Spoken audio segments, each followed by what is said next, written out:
Good morning, everyone. Hope you're doing well. I'm Fatima, I'm John. and today we've got it's just the two of us, and that's okay. That's okay.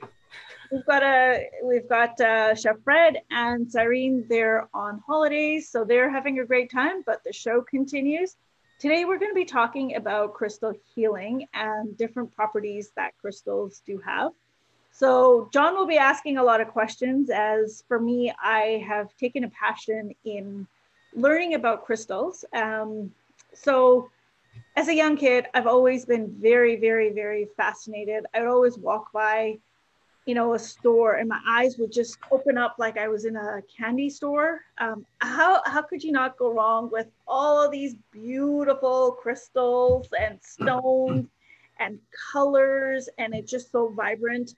I never really understood why I was attracted to it, but my uncle, he's actually a gemologist and a jeweler, so he would actually go mining for different stones.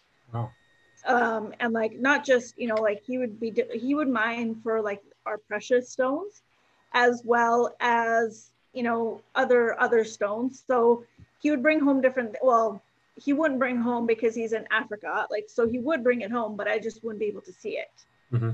And then, so you guys know that I had my hip injury, and one of the things that I actually used to heal was I started making jewelry. And from there, because I was making jewelry with different types of stones, I then started learning about the stones and how they work, and what their properties are, and the rest is history. And I mean, if I could show you what I have, like these are my go-to if I'm stuck with anything, and I have one other one, but I've learned through experience and whatnot. So before we even go any further, I'll let you know what a crystal is Hmm. and what is the difference between a gemstone or a precious stone. So everyone knows that there are diamonds, there's sapphires, and all of those. Those are precious stones.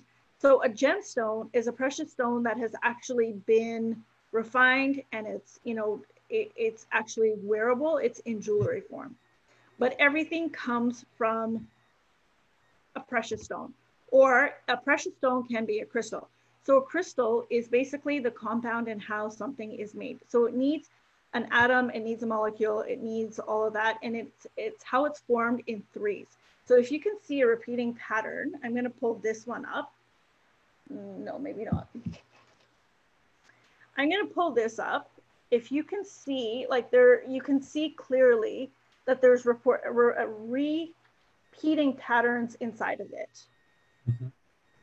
Is Oh, that close enough, or do you want it I closer? see like striations and stuff in there. Yeah. Okay. So a crystal's always in the formation of three repetitive compounds over and over and over. Hmm. And they're very easy to actually create. So there's man-made, and then there's fake ones.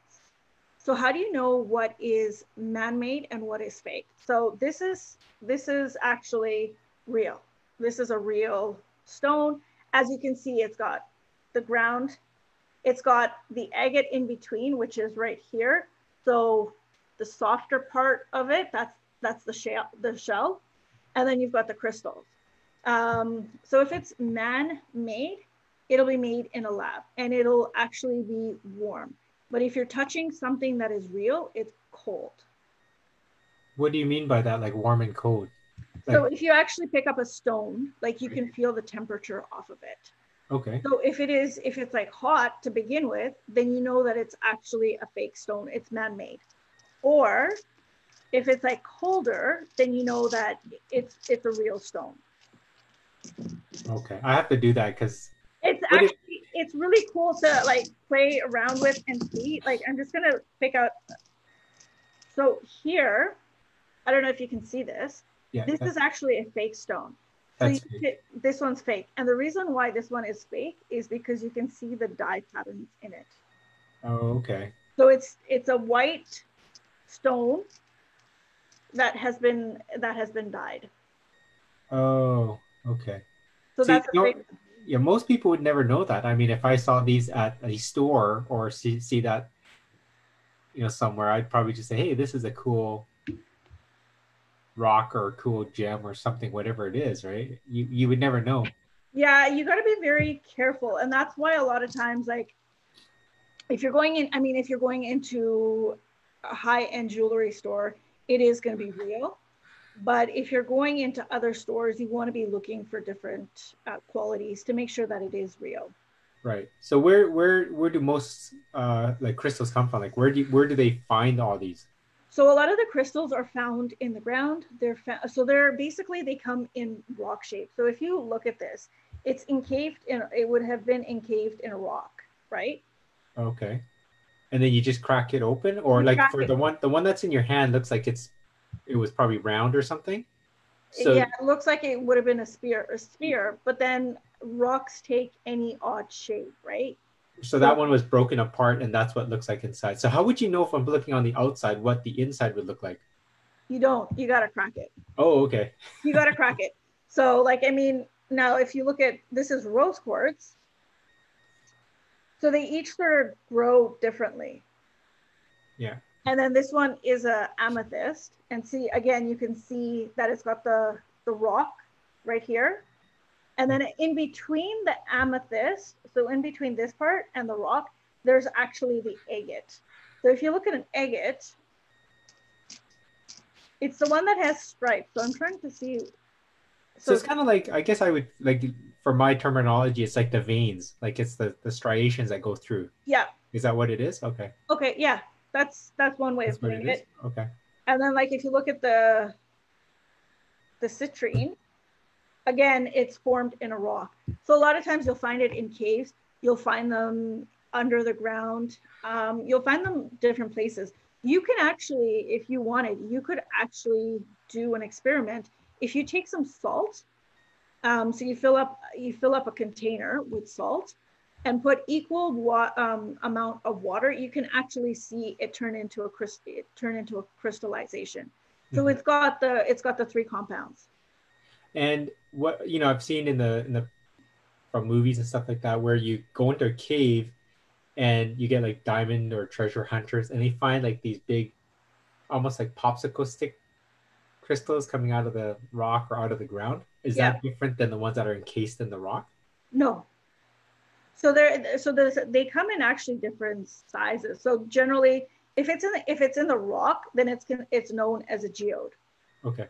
Okay, and then like you can have different forms. So this is another one. This is like a sphere. This is a crystal. So this would actually be what you're referring to. Like embedded in rock, but Yeah. it's sticking out. Yeah. So how would it form with it coming out of a rock? Like kind of like a sword in the stone. Like I'm thinking of a So that's crystal. Mother Nature. I don't know how Really? it's really fascinating to even look at it and to, like that's one of my wishes or dreams is to go into a mine and just see how it's done.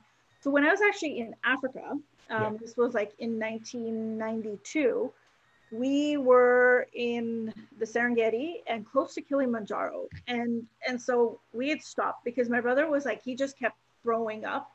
And so we stopped. And so I was like, okay, I'm stopped. We're just gonna walk around.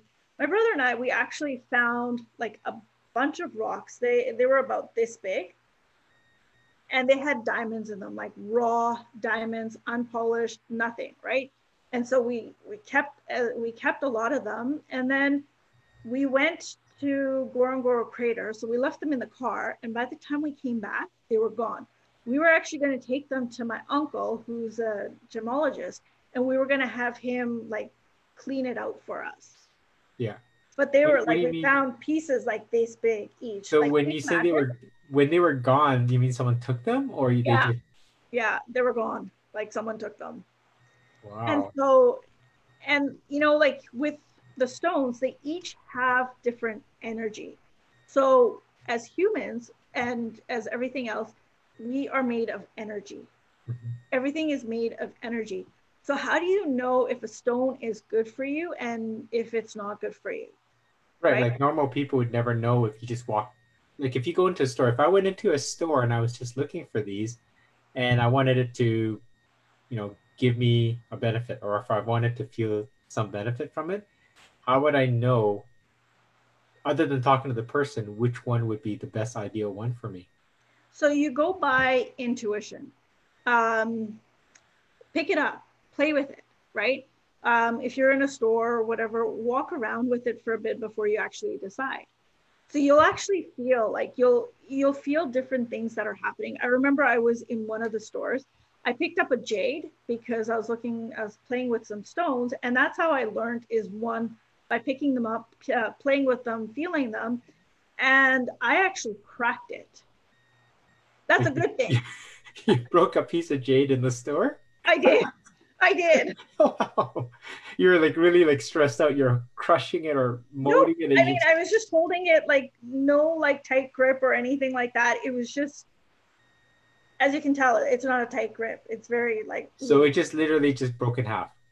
So Wow. basically, the energy from the jade, I absorbed all that energy because I needed it. So it took all that negative energy that I had, and it then dissipated and broke. And so that's actually a good thing. So once a crystal has broken, you know that it's done. It's done its job for you.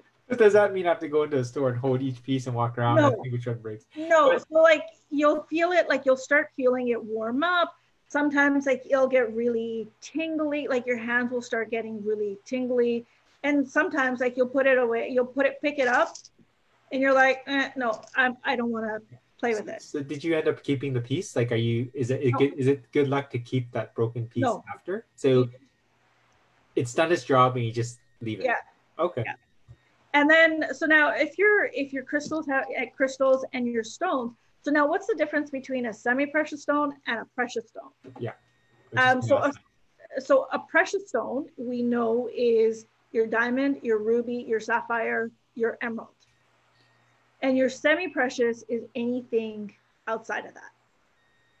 okay. So some of them have a lot of really good value. Like if you take a lapis lazuli, I don't have that here, but I do have a bracelet out of it. What color is that one? It's a very dark blue. Maybe I do. No.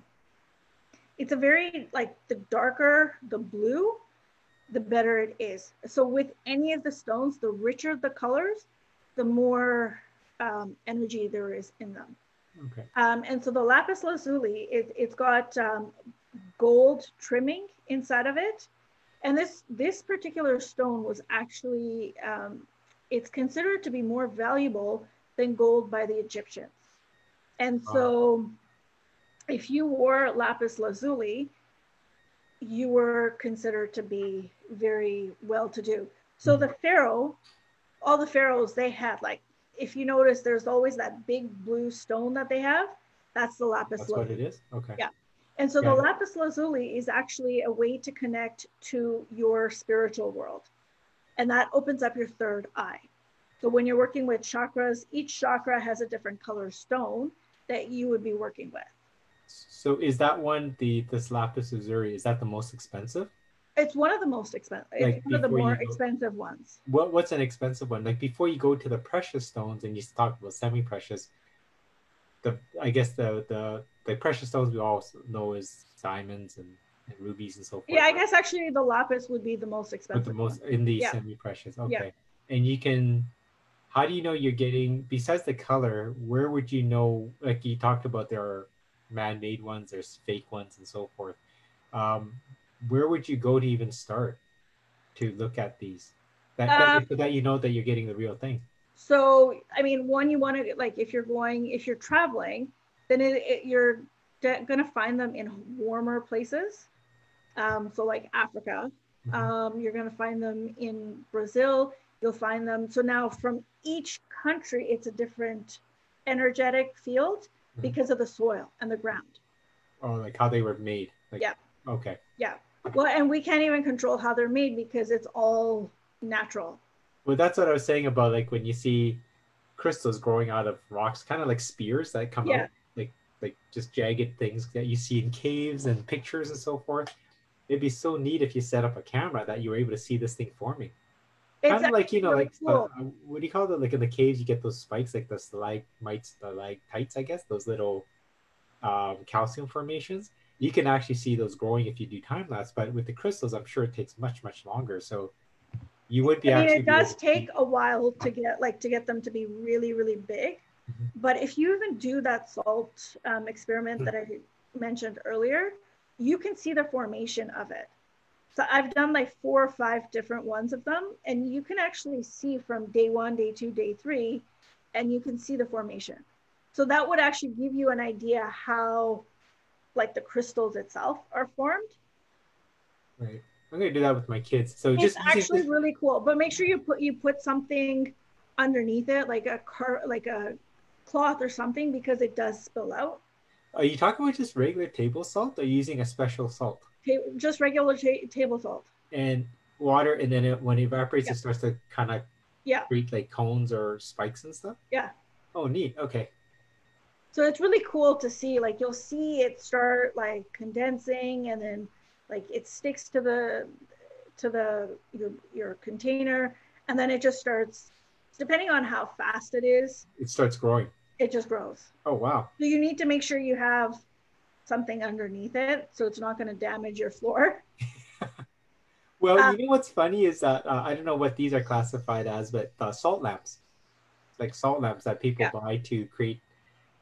I don't know if they say it's basically like good ions for your home and the area, it cleans the air, but they sweat. I didn't know that. Like it's basically a chunk of salt that they put a lamp into and it warms up, but it attracts moisture. It actually somehow it sweats, and I didn't know that. And one day there's a pool of salt water on my son's table, and like you said, you gotta be careful because salt can damage furniture or Yep. leather or even metal, right? Because salt's very corrosive. So yeah, so we had to be careful with putting like a cloth or putting like a little tray underneath it, and that usually happens in the fall, like when it's a little bit more humid. It happens like during winter and fall. But right now it's okay because it's still so hot that the lamp is evaporating. So is that kind of what it does as well? Like Yeah. that's how it grows. Yeah. Okay. It's really cool to see the process. And so different stones have different healing properties. Hmm. And it's not like a very invasive healing energy. It's very, very soft and very mild, right? So like if you take an amethyst, Hmm. whether you're wearing it as jewelry, or you've got it as a tumbled rock, or you have it in this form, it doesn't matter if you've got it carried with you. Right. That's actually good for calming and clarity. I need more of that. I need like a big. I need like a crown or something made out of it, or like a big backpack made out of it. So now here's the thing: if you are going to be, anytime you're using this stone, so you want to see, okay, well, am I wanting it for myself, or is it for something that I need around my surroundings? So if it's for your surroundings, then it's always on your right. What do you mean? Like put it on your right wrist or? Whether it is on your right wrist, your right pocket, whatever, if you're wearing it as jewelry, like a ring or whatever, Okay. it's always going to be on your right. Okay. Okay. And if it's for you to receive, then it's going to be on your left hand side. Okay. So if you were one of each, then you're balanced out. Yeah. So really, when you went back, like you showed the amethyst, so the form doesn't really affect it. Like if you're No, carrying, if you say like you put that into your backpack versus wearing something on your wrist or like a more polished, more like a nicer finish to it, or like a smaller stone that's been tumbled or not, that doesn't affect. no, it's just on personal preference, Okay. Okay. right? And so, like sometimes you go into houses and they have these beautiful geodes with Yeah, like massive. massive, right? So they're basically using that. So, and it's also in conjunction with feng shui to clear that energy, to keep that energy calm in that area. Yeah. And Okay. the richer the color, the brighter the purple, the better it is. Okay. And so you touched on kind of, so when do you use them? Like what, how do you know what you need to, like, let's say I'm not feeling well, or I'm feeling a little bit under the weather, or I have stress at work, or maybe I had a string of bad luck. Like, how do you know? Like, there must be like those books you showed earlier, probably has like a reference to what certain things are good for, Yeah. or what will take away certain bad vibes, I guess, or whatever you call that. But is that kind of how you got to reference things and just find out what matches to what?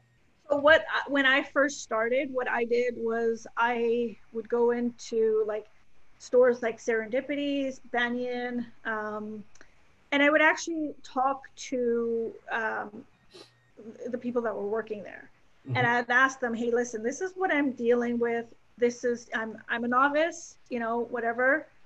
And they'll just be like, "Okay, so these are the stones that you want to look at."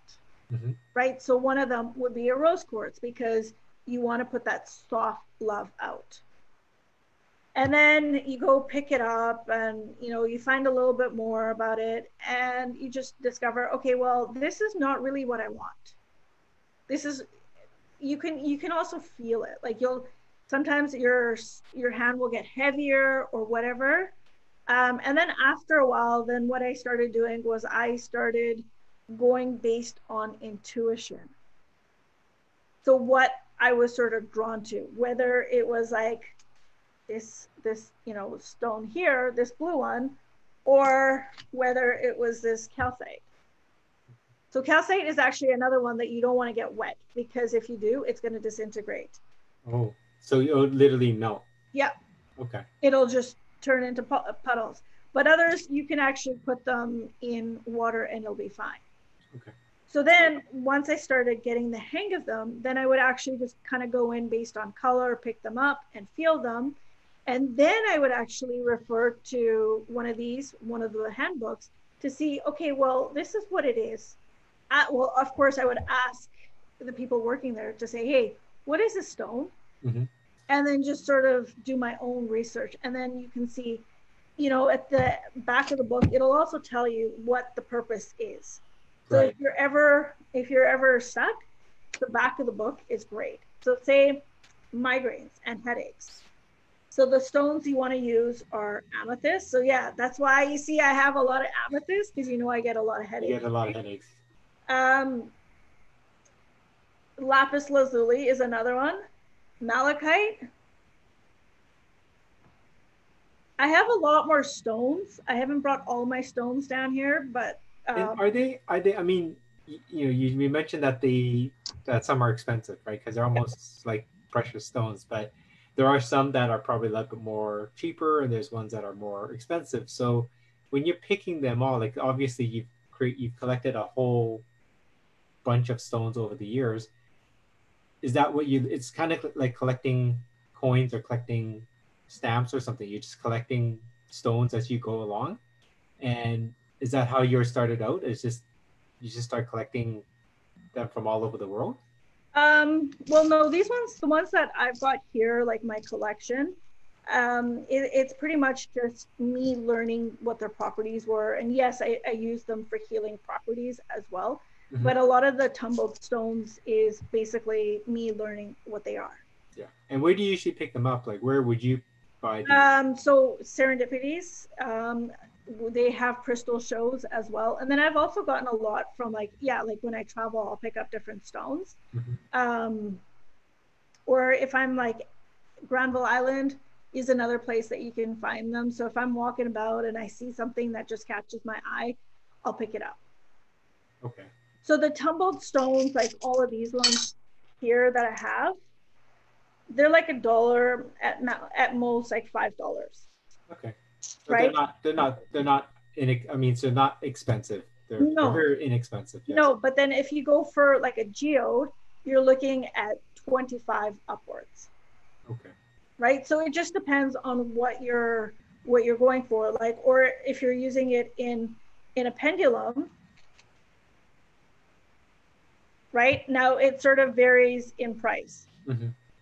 So the middle one here, this was probably my most expensive because it's a very hardy stone Mm-hmm. compared to this is the rose quartz and then this is the jasper jade. And I guess it all like the prices also depend on how rare they are, Yeah, right? Like how hard are they to find, or like you said, the quality could be the color, like how concentrated those colors are. yeah. And of course the size of the finish. But yeah, I've always seen crystals. I mean, I go shopping through the mall and I see like I guess what you call it, the giant eggs. Geode, Yeah, geode. geodes. Yeah, And they're cracked open. You always see like the purple crystals and the sharp edges and stuff. Almost like a what do you call it? A prehistoric dinosaur egg that's been cracked yeah. open. But instead of a dinosaur inside, you find like crystals and looks like diamonds and so forth. It's really really nice, but they're pretty expensive sometimes, right? Depending on how big they are. Yeah, I remember I was working at, I was actually working at Serendipities for a while. Hmm. And there was one day it was so slow. I ended up like a customer came in within the last, I think it was the last 20 minutes of closing. I had four massive geodes, like really like, I mean, I can't even show you how big they were. They were massive. I sold all four of them, so $10,000. To one person. Yeah. Wow. So and they were all the same. Yeah, so they were all like amethyst geodes. So they must have wanted this in each corner of their room or one in each Probably, room just to probably. create that positive energy Yeah. or good vibes. Yeah, well, that's kind of neat. So what do you prefer? Like, do you prefer carrying them, wearing them, Uh, putting them in your purse or in your pocket? Like, what do you carry with you most of the time when you leave the house? so for me, some days I go without any stones, and some days it's like, okay, I've had a lot of turmoil and my mind is all over the place, then I'll have my stones. Hmm. But I wear a lot of jewelry, And they have the so stones in it. yeah. So They have a stones. lot of the times my rings will have stones. Um, my necklaces, my earrings, that'll have stones. I mean, I've made a lot of my own bracelets, but I carry a lot. So now here is one like for women during the friendly time of the month, carry moonstones. Stones. You're talking And about women's time of the month. yes, yes, Okay. because that actually helps with the menstruation. It And helps so with again, cramping. is that you just doesn't matter how you wear it or have it on you as long as it's near you. Yeah, Okay, and then so for something like that, you mentioned left and right. Would you put that on the left or right? That's for left then, right? Left, that would be on your left. Yeah, yeah, because you want to receive. yeah. Yeah, okay. And so is there things that might be harmful? Like how do you know? Because all we're talking about things that well ways you can benefit from gems and crystals and so forth. But are there negative things to it? The only negative thing is you obviously can't eat them. Right. Except That for the would one be, that dissolves. yeah, that would be a little bit of a problem. But there are some that you cannot put into water at all. And then there's some that you can actually put into water. So like the rose quartz, you can put into water. You can put the amethyst into the water. The clear quartz crystal. Any of the quartz, you can put those in water. Those are safe to put in water, and you can actually drink that water because it's filtering. Tourmaline is another one that you can put in the water, and that is it's acting as a filter system. Wow, I didn't know that. So you can let it basically filter the water, but you're also taking in the good Yeah, energy or whatever you want to call yeah. that. Yeah. And And but so but it's always good to recharge your crystals. And the way you recharge them. So like if you think of um, anything like anything that sits in one spot, it gets stagnant, right? If you move it, clean it, it's got that shine to it again. So even with your crystals and your stones, you want to be able to recharge them. So one is wash it with water and soap and just let it air dry under the sun. Another one is when it's like when you've got new moon, keep them outside. okay, You can also put them in the ground, re-put them in the ground, and then take them out. okay, Um, so there's a few different ways that you can recharge them. And even with your jewelry, if you find that it's not working for you anymore, you can you can recharge it that way. You can clean it and recharge it. I have this one citrine ring, like I absolutely love it. but I can't wear it anymore because every time I wear it, where the stone is, I get a allergic reaction to it. Like a rash or something? Yeah. And that is because I've taken all the energy out of it. I've Yeah. recharged it. I've cleaned it.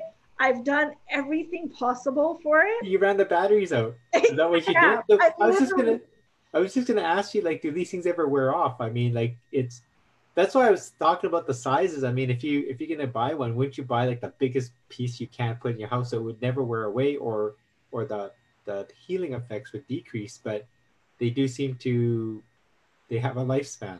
well, of course, the larger it is, the more energetic field it has, right? Like if you're think of a magnet, if you've got like two tiny magnets, it's not going to hold, say, this whole can, this whole tin, right? But if you have like a larger magnet, say maybe the size of these two, Mm-hmm.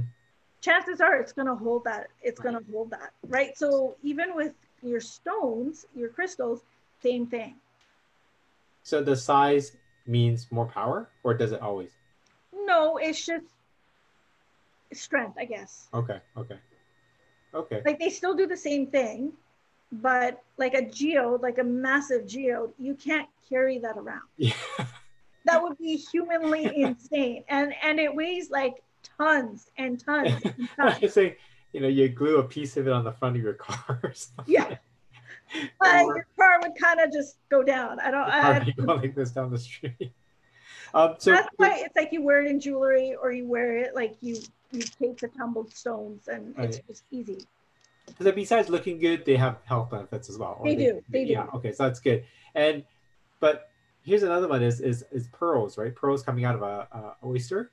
What do those consider? That's because they're not a precious gem, right? They're not considered a gem, are they? No, but they are a stone. They They're are a considered rock. a stone. Yeah. Okay. But it's got a different property than a crystal. And when would you use pearls? Because I know in Asian cultures, pearls are they love them. They love pearls, right? Pearls, yeah. So I haven't really dabbled too much in pearls, because I mean, pearls are beautiful, but I've always thought of pearls as like very Victorian, very elegant and classy. Like, yes, I've got my pearl sets and everything, but I've never really use them for the purposes of what you're no, using your stones for. no. Okay. I've pearls. I basically use more so for like a fashion statement. Yeah. Okay. But again, there are ways to tell if a pearl is real versus if it's fake. So if you actually take a pearl and you like scrape it on your teeth, mm-hmm. and if it's like gritty, then you know it's real. Okay. But if it's like soft, you know that's fake and that's man-made. So do this at the jewelry store. He's gonna wonder, what are you doing? Yeah. And also, like, a real pearl will never, like, you'll find imperfections in the beads. Okay. So whether if they're round or rice or like whatever the shape is, you'll find some sort of imperfection. Whereas with the real man-made, you won't find any imperfections. It'll like just be they're perfectly round or something like that, right? Yeah. Since they're nature made, it's not perfectly round. I see pearls. I've seen pearls in a necklace where they're all different. Well, they try to make them the same size, but they're all oval. Like they're not perfectly round. And what you're saying with the patterns and the colors, like it's almost like the planets. Like they have their own swirls. They have their own patterns in it. Like almost like looking at Jupiter and Venus and stuff. They have their own patterns that you can't replicate in a man-made. No. And also, like, the weight, they're a lot heavier. They're heavier? Yeah. Okay. Even if they're really small, they've got like weight to them. Mm-hmm. Whereas like the man-made one, they're not. And speaking of man-made, so you could actually take one of your hair strands, put it in a lab and turn it into a diamond. Hey, how can you do that? I still have some hair left to create as many diamonds as I want to. I mean, you would need it a lot longer than that.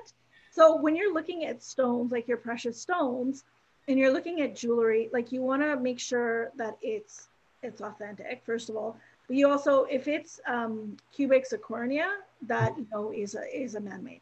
It's man-made, yeah. So how did you like? How do you know when crystals are harmful? Like, how do you know when we're all talking about how they could benefit people, but how do you know when they're not good for you, or how do you know when it's actually doing harm, or maybe it's not doing anything at all? Like, how do you know where you've selected something or you're trying out something and it's not actually doing anything for you? So because it's soft energy, so a lot of times, like, you know how I mentioned, when you pick it up right away, like you'll instinctively know that this is right for you or not. Does that take time though, like to know that? Because for me, just picking up Yeah, a real one or a fake one, like how would I know that right away? it takes time. You gotta like play with them, sit with them. Like even when I go pick out my stones now, I honestly sometimes I know right away, and sometimes I actually have to walk around the store to just say, okay, this is going to work for me, or this just doesn't seem to be the right fit for me. Mm-hmm. Okay. I don't know. So you got into it because when you were little, you mentioned that you like the colors, almost like a kid in a candy store. Yours wasn't Yeah. candy; it was crystals, right? So, so of course you're continually growing your collection, right? You continue, Yeah, I mean, like if you look at my like table, how many do you have? Like how many individual pieces do you have? okay, John, I'm not going to try to count them. Do you have over 100? Oh yeah, easy. Okay, so okay? How about what is something that you've always wanted that you have not purchased yet? Like that you've acquired yet that has always been like the elusive one. Like I want like I I want a geode, like a purple amethyst geode, like a very, very rich, not a small one, not like one like this, Hmm. but I'm talking like a big, substantial piece. Okay, those are Uh, expensive. those are expensive, but I mean, that'll be something when I go into my own home that I will have, just because that's something that I enjoy. Yeah. So anybody listening out there, when Fatima buys her own house, that'd be a really nice housewarming gift. Yes. So like my friend, they had this beautiful, like it was massive. It was like a 20,000 pound amethyst geode. They're heavy because they're They're dense. heavy. They're heavy. Like a little small one is almost like 20 pounds. Like a Yeah. little piece because of the I guess the density or the way it's been made by nature. Well, you've got, okay, so this one is not the greatest, but a raw crystal, a clear crystal, and an amethyst, they have the same properties. Hmm. So they're made sort of the same way. And if you look, like, you know how I was mentioning earlier, it has like, there's like that thin layer where it's like soft, right? That's Hmm. an agate. So if you've got a thick layer of an agate, that's actually really good because that is protecting your crystal itself. Mm. So now in a amethyst geode, if you have like a thicker agate Hmm. inside of it, that's really well because now you've got two stones in one. Oh, so that again that drives up the value because you're It looking for does. things that have different almost like it's got that thicker layer that's created over time that you can't replicate. So That's you're trying right. to look for something that has that what do you call it? Like it's been formed over time, so it's created a thicker mass of layer, right? Yeah, That's and so kind of that neat. also goes to why they're so dense and they're so heavy because you've got two different stones in there. Plus you got the rock itself. Yeah, but it's like a meteor. You know, you've ever lifted up a meteor? Yeah, They're tiny rocks, probably size of a baseball, but they feel like they're 5 times heavier, just because they've taken out literally what I guess meteors do is they're that big. Well, it's a rock that's this big that could normally not lift anyways, but they squeeze it into something the size of a golf ball. yeah, But it still has the same weight. So when you pick it up, it's deceiving because you're thinking it's going to weigh like a quarter of a pound, but it weighs like 20 pounds. yeah. And I, Even like a tumbled stone weighs quite a bit. Like depending on the stone itself. Mhm. Like this one here is a ruby.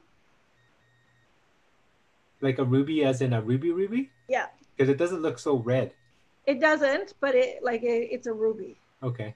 Like if you look, there's like Oh, the it's red in inside. it.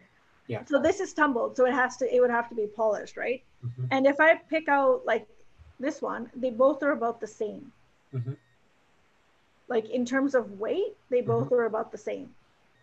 But one's bigger. One's bigger. Yeah. So it's the density. It's just like aluminum ball or a stainless steel ball.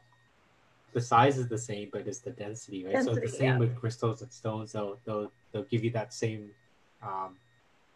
feel. So when you talk about picking it up, that's how sometimes you can tell, just the mass of it is, yeah, it's deceiving, but you can have a little piece that'll give you that right feeling versus something that's light and it's not doing anything.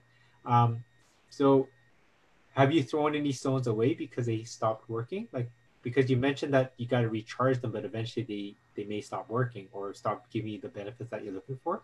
Have you gotten rid of a lot of these? So like, I mean, the jade that I had mentioned earlier, of course, I didn't take that. Yeah. Like it literally shattered. And then like I've actually sold some of my rings because they just weren't working for me. Mm-hmm. So just because they're not working for me, it doesn't mean that they're not going to work for someone else. Right. So that's another thing is that if something that came to my mind was, let's say that, to put it into like layman terms, the stone that you have, the lifespan of it for you ended. Like, so it's not working out anymore and you can't recharge it like you mentioned it. If you do give it away or sell it, does that mean that person's not going to receive any benefits? Because no, they will. They will. Okay, so it's just because it's you. But if you pass it on, it gets recharged because it's doing a different purpose maybe for them. Yeah. Oh, okay. So you never really have to throw it away then. You just give it away or sell it or exchange it or whatever you guys do. But I mean, I still haven't been able to get rid of that. Like I haven't been able to sell that ring because I really like that ring. Every time I wear it, I get compliments on it. So I just sort of keep that ring with me, and it still is sort of doing the stuff, but I cannot wear it. Sure, because of the reaction. Yeah. Can you? Is it because of the stone that is starting to do that to you? If you replace it with the same stone, but like just replace that part of it, would it? Do you think that would solve it could. I mean, but just to find that particular stone and that cut and everything, it's like hard. It's tough. Oh, okay. It's tough. Wow. I mean, if my uncle was here, then I would definitely I would have a lot more. Well, there's your reason you have to make it. Well, when you can fly again, you fly to Africa, right? Is it Africa you said? Yeah. Yeah, and you're gonna bring back a whole suitcase of this stuff. Oh, I mean, he's got it's just a lot of fun. He's he goes to the mines and everything. And I'm like, can I come with you? He's like, no. I'm like, why? He's like, no, this is not Canada. It's very different in how, one, they perceive females. Mm-hmm. Two, it's like if you go to a mine in say in the 1800s, very shoddy equipment and everything. Is that what it's like? Yeah, he's like, I'm not taking you down there. I don't even take my own daughter down there. I am not taking you down there. I'm like, come on, I want to feel it. So it's dangerous. These areas where these things can be found are in very, very unsafe areas because they are going into deep places or deep in caves or down. They're going down, right? Yeah. And that, I guess, that also drives the value. How rare or how hard is it to get to, right? I mean, if it's rare and also it takes a mile to get to down underground, it's going to be a lot more than finding something laying on the beach. Yeah. Yeah. So an Amazonite is something that is very commonly found in South America. Mm-hmm. And so that price is not so expensive, but it's got really good healing powers. But again, it depends on what you want. So in terms of rarity, there's one stone that's actually very rare. It's got a lifespan now of maybe 15 years, and that's it. It's the tanzanite. It's a beautiful blue. It does sometimes get mistaken with the sapphire because of the color. Okay. But if that's one stone that you want to pick up, I would say the tanzanite. It is absolutely gorgeous, and it only can be found in Tanzania. I was just going to say because of the name. If it's made anywhere else, it's fake. It's a fake. It can be picked up in Seattle. It's fake. Well, you could pick it up in, you could buy it in Seattle, but it's obviously been exported from Tanzania. But If like, you were to travel like to Tanzania and pick it up, it's more likely it's more authentic, and you know yeah, you're getting the real, you know, raw material right there. yeah. Oh, neat. Okay, another reason to go traveling and find stones from all over the world. Yes, that's one thing that I do when I did travel is because I love jewelry. I try to pick up a different piece from each different country or city Yeah, or because whatever. I think, yeah, exactly. Every place you go to is going to offer you different things because every country has different kinds of environment, like Yeah, nature, right? So you're going to find different stones or different jewelry, or was it precious stones, semi-precious stones, or even just, you know, accent jewelry. yeah. Okay. So like, I mean, when I was in Barcelona, I picked up a whole bunch of different stones, Hmm. like different amethysts, different sapphires, a whole bunch of things.